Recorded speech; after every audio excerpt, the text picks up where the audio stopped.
Ruangan Sultan Ageng Tirtayasa, kami Jawara Untirta.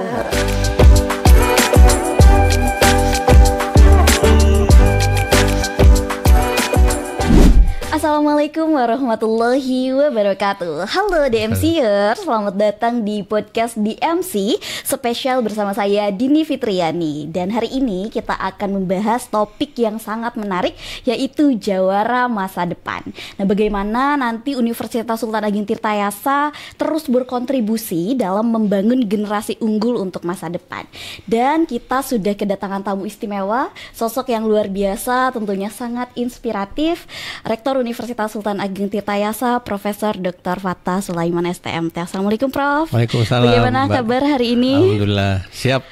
Siap ya? Alhamdulillah, senang sekali Prof rasanya bisa berbincang dengan Prof hari ini. Dan sebelum kita masuk ke diskusi utama kita, mungkin bisa sedikit diceritakan tentang bagaimana nih perasaan Prof melihat perkembangan di FEB Untirta pada hari ini tentunya dengan pembukaan dari Lafebco dan juga di MC seperti itu Prof. Ya, saya turut bersyukur, bahagia dan bangga seluruh elemen di Universitas Sultan Ageng Tirtayasa, khususnya Fakultas Ekonomi Bisnis telah menunjukkan kebersamaan untuk menuangkan gagasan, kreativitas, inovasi dengan program yang sangat variatif ya. Variatif sekali ya. Fakultas Ekonomi Bisnis tadi sudah meluncurkan laboratorium Fakultas Ekonomi Bisnis kewirausahaan collaboration.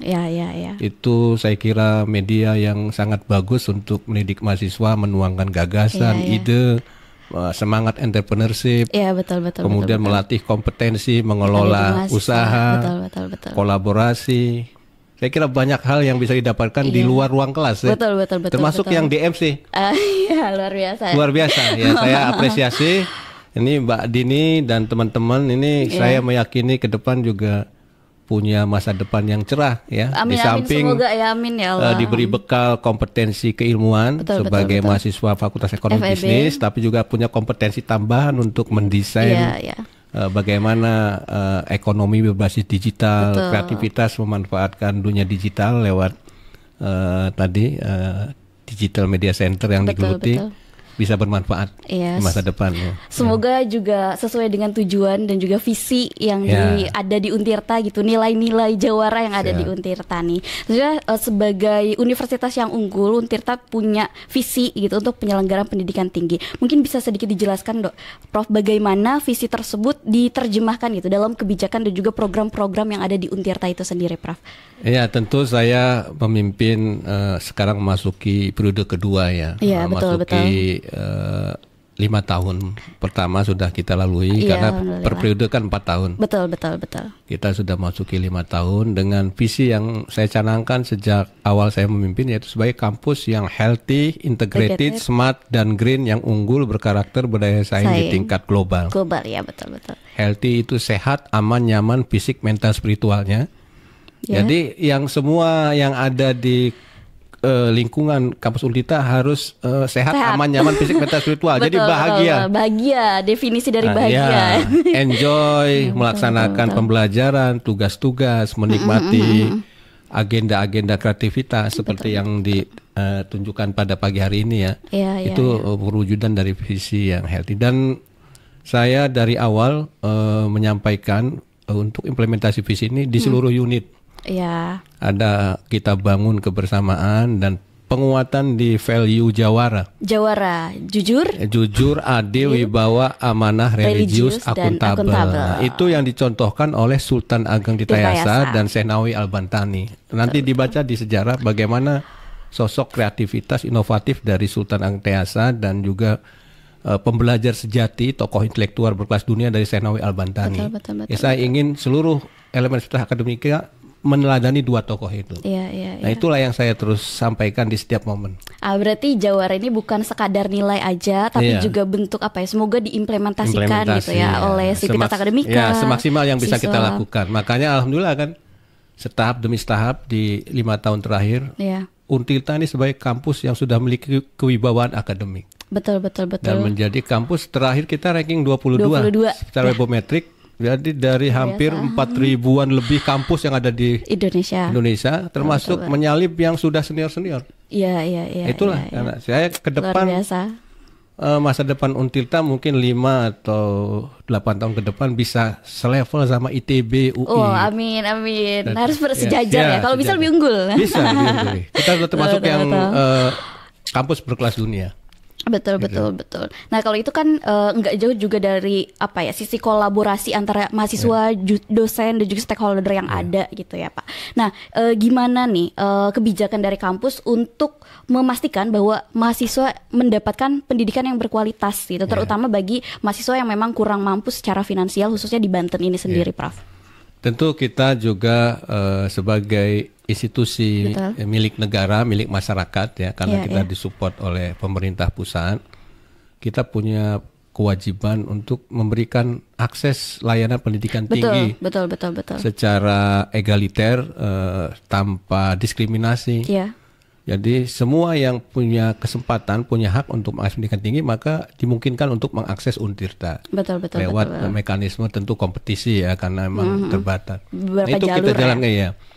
Dan jika sudah memenuhi kriteria masuk, tentu akan kami perhatikan dari sisi kemampuan finansial, kemampuan keluarga, dan kita siapkan UKT yang memang sudah distandarisasi oleh kementerian ya. Dan kita beri ruang bagi yang dalam tanda kutip kurang beruntung dari sisi finansial. Jadi ada beasiswa, betul. KIP ya, dulu bidik misi, kemudian dari swasta juga banyak. Kita carikan dari mitra-mitra strategis, betul. Krakatau Steel Pusku, Chandra Asri, Bank Indonesia dan sebagainya. Basnas. Dan secara khusus saya mengambil kebijakan rektor nih, betul. dengan kewenangannya bagi yang yatim itu saya beri beasiswa khusus kalau sementara waktu masih ada orang tuanya itu dia misalkan kena grade yang tinggi. Begitu dia yatim langsung dia setara dengan bidik misi. Oh iya, saya kebetulan yatim piatu itu Pak. Turun. Jadi kalau di atas bidik misi lapor ke saya. Itu SK rektor. Iya. Bahkan saya carikan juga beasiswanya. Iya. Sebenarnya alhamdulillah aku dari semester 3 sih Prof ikut yang penurunan UKT yatim piatu. Ya udah itu langsung kan. Sudah. Kalaupun masih ada berat beban setelah diturunkan, kita carikan beasiswanya dari jalur lain, dari LAS, dari BAS. Kita kan punya juga. Aku dapat dari Basnas juga. Iya. Jadi alhamdulillah 0 dari yang tadinya 5 juta gitu kan. Itu pakai SK rektor kebijakan. Jadi saya udah niatkan bahwa yatim bidik misi. Iya. Apapun dan itu aku kondisinya. Rasakan. Iya, betul. Saya kira itu bagian. Terima kasih ya, Prof, atas kebijakan luar biasa yang mendukung teman-teman mahasiswa yang memang kurang beruntung ya secara finansial, telah diizinkan gitu untuk menambah ilmu di sini begitu. Berikan akses pendidikan tinggi. Baik. Bahkan sekarang sedang kami canangkan. Karena keterbatasan kuota memasuki Untirta sebagai perguruan tinggi yang sudah memiliki kewibawaan ini kan menjadi animo masyarakat tinggi. Kita setahun 53.000 peminat. Wow. Kita hanya bisa nampung 7.500. Setengahnya atau 8.000. Sekarang kita tambah jadi 9.000. Jadi banyak yang nggak bisa masuk. Jadi kita sedang memproses digitalisasi seluruh mata kuliah yang nanti bisa diakses oleh masyarakat yang tidak masuk. Nanti kalau masyarakat sudah siap untuk diverifikasi mendapat sertifikat, ikut ujian. Begitu. Itu yang kita sudah komunikasikan dengan Pak Dirjen Dikti. Mungkin bisa bekerja sama juga dengan DMC ya. Kalau e-learning gitu biasanya e-learning ya. Materi-materi. Kita kemarin sudah memberikan dana stimulasi untuk penerbitan 142 buku ajar secara digital. Wah, luar biasa. Aduh, aku speechless sekali. Nanti akan launching mungkin bulan-bulan ini. Ya, semoga selalu dilancarkan, selalu begitu, Prof. Nah, Prof, seiring dengan berkembangnya dunia pendidikan tinggi pada saat ini juga pasti ada banyak tantangan ya, Prof, yang dihadapi. Mungkin dari sumber daya manusianya, kemudian infrastrukturnya, juga dukungan dari pemerintah juga tidak lupa gitu. Nah, menurut Prof nih, bagaimana Untirta sendiri mengatasi tantangan-tantangan tersebut begitu, Prof? Ya, kita tantangan itu kan selalu ada pasti. Pada saat saya mulai mendapatkan mandat untuk memimpin ini tentu ada tantangan yang dalam tanda kutip menurut pengalaman saya itu cukup berat. Kalau secara teknis itu bisa saya intervensi. Misalkan visi bagaimana konsep mengintegrasikan dari kampus yang tercerai-berai di 5 tempat itu saya integrasikan. Jadi saya intervensi pakai digitalisasi, fiber optik dan sebagainya bisa.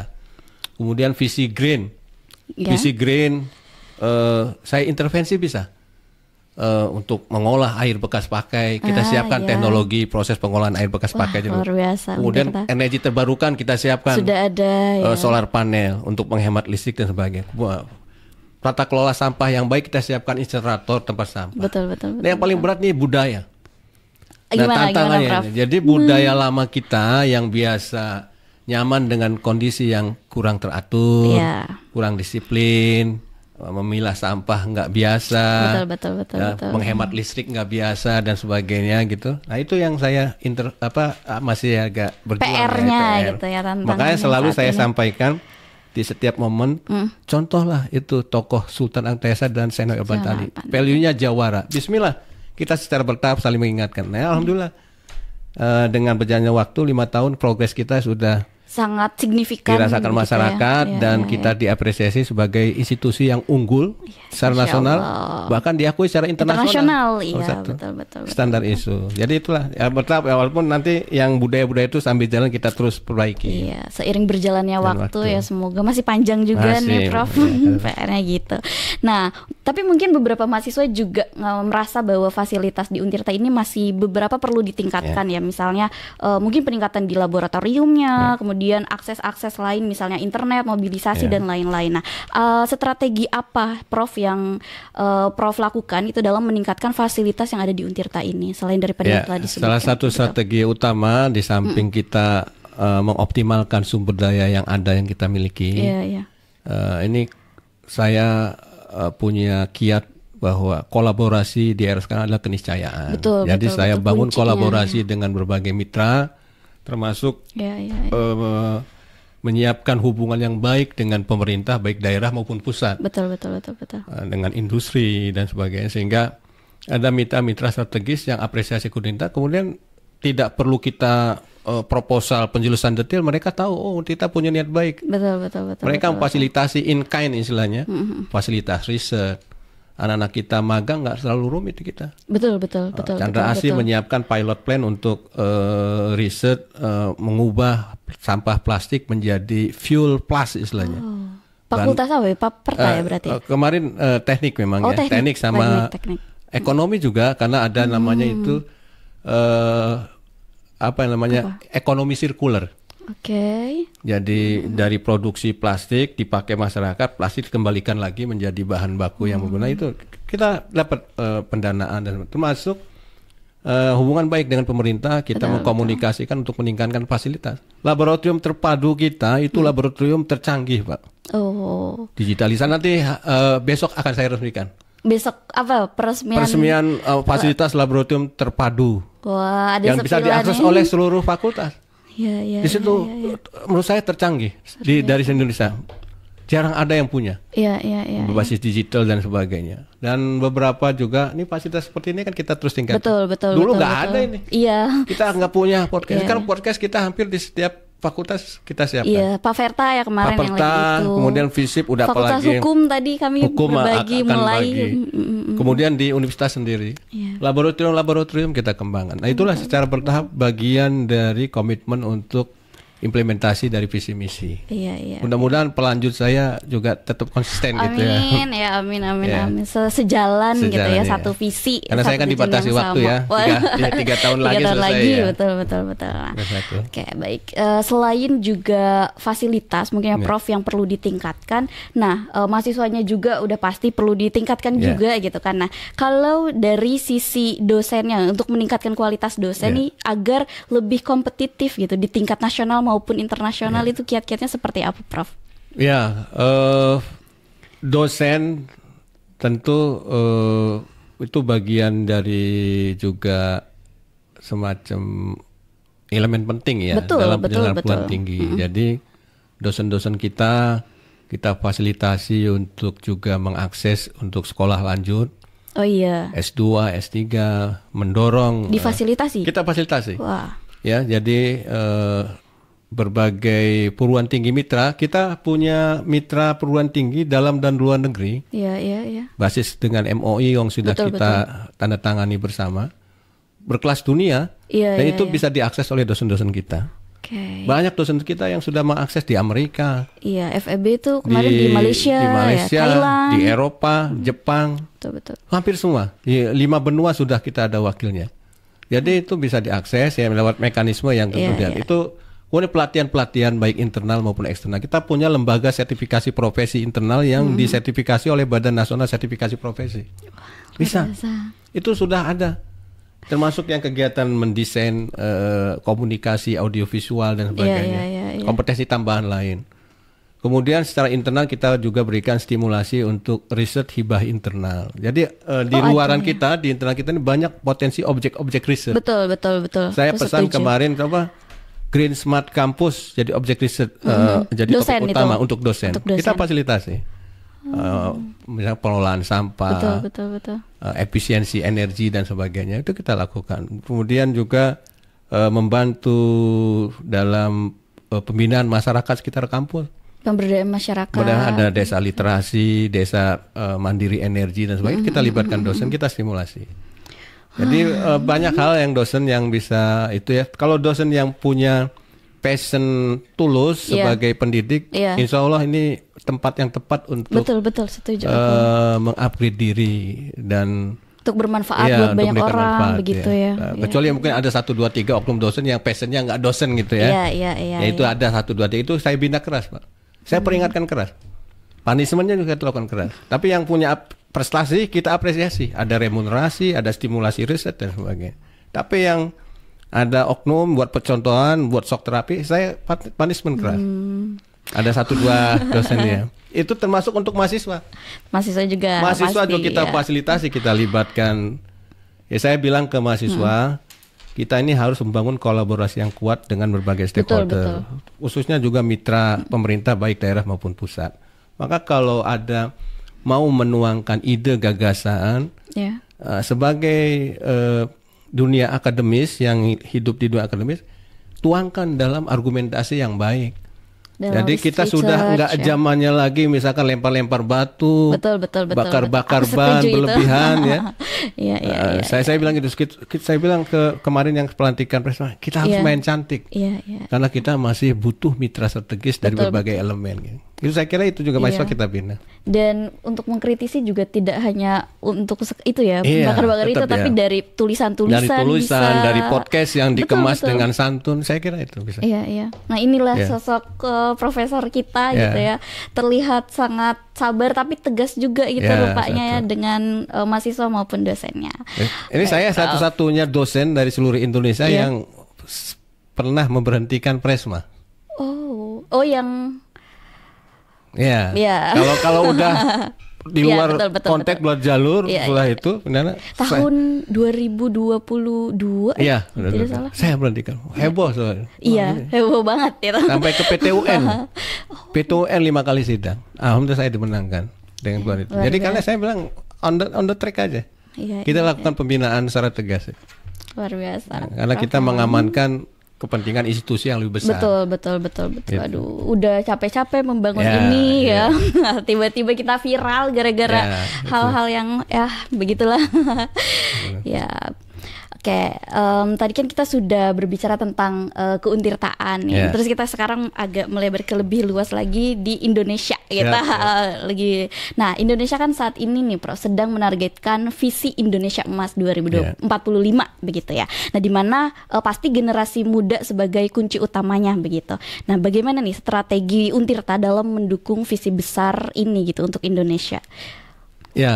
Saya berulang-ulang Untirta memberikan kontribusi bagi terakselerasinya target Indonesia Emas ya. Walaupun 2045 tapi sebelum 2045 itu kita sudah juga supply alumni Untirta dengan kualitas dan integritas yang baik yang kita bina di sini. Makanya kita canangkan value jawara, fasilitasi berbagai media untuk mengupgrade kompetensi para mahasiswa yang nanti akan jadi alumni yang nanti akan diterjunkan bukan hanya di Banten, nasional bahkan internasional. Saya kemarin menghadiri pelantikan IKA Iya, yang di Horizon ya. Di Horizon. Ya. Dan saya sampaikan ulang bahwa Untirta sekarang ini bukan perguruan tinggi kelas lokal lagi. Betul. Tapi nasional bahkan internasional. Harapan berbagai masyarakat saya tayangkan itu testimoninya. Sangat berharap besar kepada Untirta. Maka saya minta alumni harus menjadi jembatan emas untuk adik-adik kita meraih masa depan emasnya. Mensukseskan Indonesia emas. Maka jaringan diperkuat yang sudah ada di berbagai lini, ya, itu menjadi instrumen penting juga alumni. Jadi saya minta, hanya kemarin begitu saya diundang oleh Kementerian Pertanian, saya kasih tahu Ika hadir dalam Kementerian Pertanian, biar bekerja sama kolaborasi. Ya. Itu saya salah satu beberapa formula yang untuk penguatan jati diri alumni Untirta dalam menyongsong Indonesia Emas. Kiranya kurikulum yang ada di Untirta juga sudah ini Pak, menyesuaikan sama kondisi kurikulum yang kita ada sesuaikan. Sekarang ini kurikulum kita berikan dalam tanda kutip ya seperti yang dilakukan oleh teman-teman pengelola LAFEBKU tadi. Saya minta Pak Dekannya, ini kompetensi yang tidak mungkin didapatkan dari diskusi di ruang kelas, tapi di lapangan. Saya minta ini mata kuliah marketing sudah tercover, sudah. Akuntansi sudah pasti. Manajemen sudah. Konversi. 20 SKL. Tidak masalah berarti terkait hal ini. Saya instruksikan tadi dekan sama wakil dekan sama itu. Jadi bagi teman-teman yang sudah punya kecakapan, punya inisiasi gagasan, bekerja sama dengan multidisiplin, ya itu kan nggak mudah di depan ruang kelas, didapatnya di lapangan. Nah itu juga di kurikulum kita akomodir seperti itu semua fakultas. Ya sebenarnya juga niat awal kami juga memang ada konversi gitu. Nah dan alhamdulillah sejalan juga dengan apa memang yang diminta sama Prof Tata gitu, bahwa kita didukung 100% gitu untuk melakukan kegiatan ini begitu. Nah untuk program unggulannya nih yang bisa memastikan lulusan Untirta nih siap bersaing di tingkat global itu bagaimana Prof? Ya kita tadi karena saya canangkan kolaborasi keniscayaan, kami sudah bangun kolaborasi yang kuat dengan berbagai institusi yang mensupport Untirta. Hari ini saya jam 2:30 menandatangani MOU dengan PT Chandra Asih untuk berbagai akses yang mereka akan fasilitasi. Riset, magang, termasuk standar rekrutmen. Kemudian sudah setahun terakhir kami bekerja sama dengan AWS. Apa itu, Prof? AWS itu untuk penyedia program-program aplikasi berkelas dunia dari Google dan sebagainya, untuk melatih seluruh mahasiswa Untirta kompetensi tambahan tentang revolusi teknologi digital. Jadi mulai desain teknologi clouding, kemudian cyber security, networking, jaringan, AI dan sebagainya sudah. Mungkin ada sebagian yang dari pengelola sini yang sudah sempat dilatih. Dan sertifikasi standar internasional. Begitu juga standar-standar sertifikasi tambahan yang lain ya. Dan itu yang kita lakukan. Banyak sekali upaya-upaya yang dilakukan begitu. Nah, tapi nih Prof, saat ini kan pemerintah kita tuh sedang melakukan efisiensi anggaran nih. Nah, apakah hal tersebut berpengaruh gitu terhadap kebijakan-kebijakan dan juga layanan-layanan yang ada di kampus kita, Prof? Iya, kami berkoordinasi secara intens ya. Saya kemarin bertemu Pak Menteri. Sebelumnya kita bertemu dengan seluruh pimpinan perguruan tinggi negeri. 3 hari maraton ya, saya diskusi. Memang ini ada kebijakan baru yang lebih agresif, strategis dan taktis dari pola kepemimpinan yang dipimpin oleh pemerintahan sekarang ya. Punya niat baik prinsipnya untuk membangun secara real kemandirian NKRI. Itu yang kita poin-poin itu dulu. Sehingga kebergantungan terhadap negara-negara maju yang selama ini dalam tanda kutip justru melakukan intervensi-intervensi itu oleh pemerintah sekarang, dibangun infrastruktur untuk membangun itu, sehingga ada semacam kebijakan untuk melakukan efisiensi anggaran dari kegiatan-kegiatan yang selama ini memang cenderung tidak produktif. Iya, aku setuju. Ada kegiatan misalkan perjalanan dinas yang tidak penting, benchmarking berlebihan dalam dan luar negeri, seremonial yang nggak penting, yang dan itu hampir separuh dari anggaran APBN. Ya. Dan mungkin itu juga dibaca, ini dimungkinkan nggak di perguruan tinggi juga dilakukan. Ternyata kebijakan secara nasional bahwa semua kena, berpengaruh institusi juga berarti. Jadi memang kita ikuti dulu, kita dukung kebijakan itu sambil kita menyiapkan strategi kreativitas dan inovasi untuk kita bisa bertahan, untuk standar layanan tidak perguruan tinggi tetap bisa dilakukan. Dan saya sih optimis karena kita sudah mengalami ada lesson learn dengan tantangan yang cukup berat saat itu, yaitu COVID dan refocusing anggaran 2020-2021. Berarti hampir-hampir mirip begitu? Ya 11-12 lah, tapi ini polanya aja yang berbeda begitu ya. Kalau kemarin tantangannya secara global, ini kan untuk dukungan nasional. Betul. Sama beratnya. Kita menuntut kreativitas, kita justru lebih kreatif pada saat ditantang itu. Iya. Digitalisasi, explore kreativitas, kegiatan-kegiatan tetap berjalan dengan memanfaatkan teknologi informasi dan lain-lain. Nah ini yang tadi saya sosialisasikan ke teman-teman juga, bahwa kita harus siap menghadapi hal karena itu. Kita sementara prasangka baik, niat baik pemerintah kita dukung. Iya. Nah tapi kan sempat rame nih kalau bahwa ada program beasiswa untuk mahasiswa ini nanti nggak turun, itu finalisasinya bagaimana, Prof? Secara institusi saya dan komunikasi umumnya itu justru tetap menjadi prioritas. Tetap. Iya. Jadi supaya persepsinya sama, saya sudah menyampaikan ke mahasiswa untuk beasiswa. Untuk layanan pendidikan tinggi yang prioritas itu tetap diamankan, termasuk betul. Saya tadi instruksi ke tim perencanaan keuangan untuk honor-honor remunerasi yang mandatori itu diamankan ya. Paling yang kegiatan-kegiatan yang dulu biasa dilaksanakan di hotel dikurangi. Yang sudah bisa di paperless-kan, diefisiensikan gitu ya. Itu.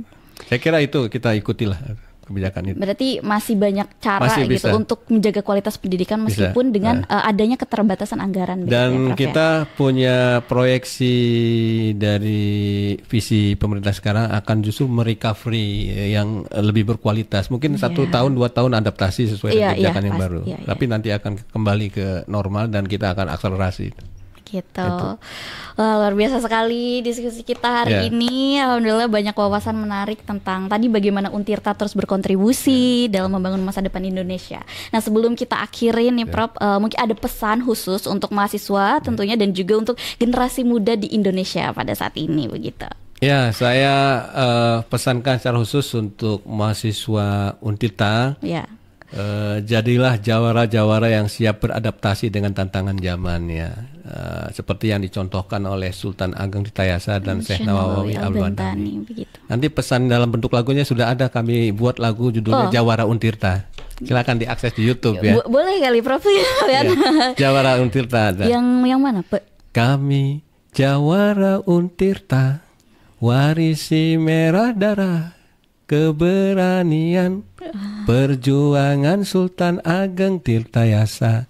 Kami Jawara Untirta. Luar biasa. Miliki hati putih dan suci, Syekh Nawawi Al-Bantani. Jujur, adil dan wibawa, intelektual sejati. Masya Allah. Nah, ini tugasnya apa? Pembela bangsa, siap berkarya, wujudkan Banten gemilang.